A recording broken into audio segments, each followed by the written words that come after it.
In this video we're just going to talk about the front buttons on the Panasonic GH6, and particularly these two buttons and how we can use them and how we can kind of make them work in our workflow. So we're in the movie mode at the moment. The same is it does cross over to both, so I mean I can quickly show you if we go into shutter priority, for example, we can take either of these buttons we want, either the top one or the bottom one, just pick one. If we hold it down, it brings us into this menu, and essentially what we can do is just choose what mode we want that to do. So by default we've got I've got mine set up to histograms, which is probably completely different to yours. So it's I think it does like a focus lock on there by default, so you can kind of go in and change it, but it's the same on the like I say, if you jump into the movie mode, you can come in and you can let's say if we hold the bottom one down and it brings us in, if we want something like there's a lot of good things you can just bring up as an easy one. So like the level gauge, for example, it's something we maybe don't want on there all the time.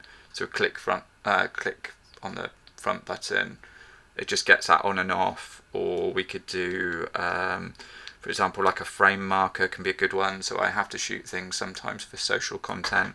If I just want to quickly see what it looks like as a 1:1 square, like that's a nice easy one. It'd probably help if I was a little bit more in focus for that. So yeah, you can kind of bring things like that on. Photo grid's quite a good one, I suppose, if you're you're doing more sort of photography. Sometimes that can be useful for video too, if you're you just sort of want to line things up, like a rule of thirds type thing. I use it mostly really histograms, vector scopes. That's the type of stuff that I just like to toggle on and off really quickly.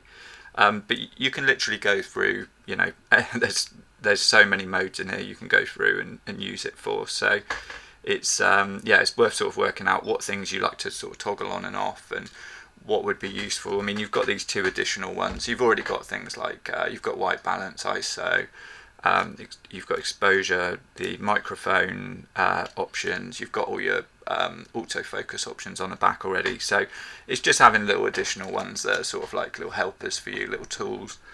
They're definitely worth using. I mean, there's always a couple of features that are useful to toggle on and off, keep that sort of screen clear whilst you're working, and just bringing things on there and off there when you need them. So the best way I find to use them, certain things work well in certain modes. So I would be using the custom dials on the top, probably 90% of the time that I'm using the camera. So I would have, maybe two front shortcuts different on this one, and then they might be different to C2 and C3 and so on.